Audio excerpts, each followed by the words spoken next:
જય જિનેન્દ્ર, હું છું અમીષા અને આજે હું આપ સૌ માટે લાવી છું સ્નેકી આઈડિયાઝ.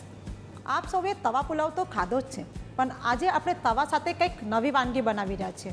આજે આપણે અહીંયા બનાવી રહ્યા છીએ વેજીટેબલ તવા ઢોકળા. તો જેની માટે આપણે તૈયારી કરી લઈશું.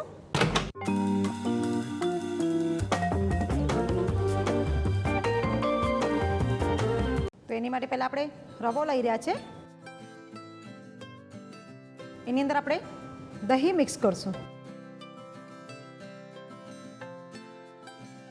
અને થોડું પાણી નાખીને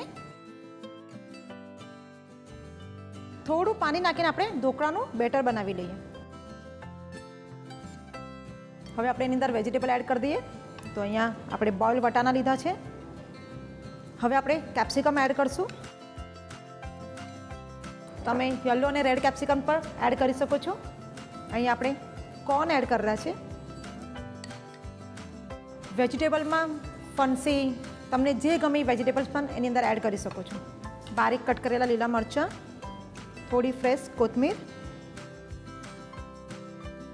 હવે આપણે એની અંદર સ્વાદ પ્રમાણે મીઠું એડ કરવું. સો આપણું આ બેટર રેડી થઈ ગયું છે.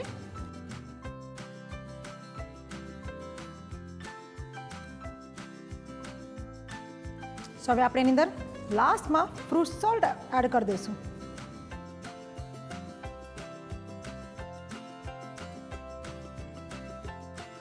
આપણું ઢોકળાનું બેટર તૈયાર થઈ ગયું છે. હવે આપણે બનાવવાની તૈયારી કરી લઈએ. આપણે પેનની અંદર આ એક કૂકી કટર મૂક્યું છે. હવે આપણે એની અંદર ઓઇલ નાખશું. વઘાર માટે આપણે એની અંદર જ રાઈ અને સફેદ તલ એડ કરશું. એની અંદર બી આપણે થોડા ગ્રીન ચીલી આ રીતે નાખી દઈશું. હવે આપણું આ જે ઢોકળાનું જે બેટર છે એને આ રીતે એની અંદર નાખશું.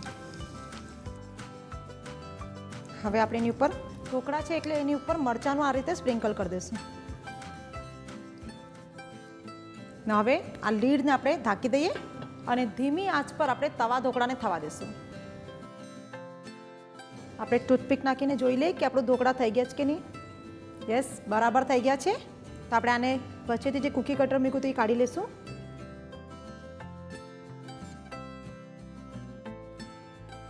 હવે આપણે આ જે ઢોકળા બની ગયા છે એને કાઢી લીધા છે. તો આ રીતે આપણે બીજો પણ એક બનાવી લઈએ. વેજીટેબલ તવા ઢોકળા તૈયાર થઈ ગયા છે. નીચેથી એનું એક ક્રિસ્પીનેસ હશે અને ઉપરથી જેમ આપણા ઢોકળા હોય છે એવા જ લાગશે. તો આ રેસીપી ટ્રાય કરો. ખૂબ જ યુનિક અને સરસ છે. આપ સૌને ખૂબ જ ગમશે. અગર આપ સૌને અમારી રેસીપી ગમે છે તો એને લાઈક કરો, શેર કરો અને અમારા ચેનલને સબસ્ક્રાઈબ કરો.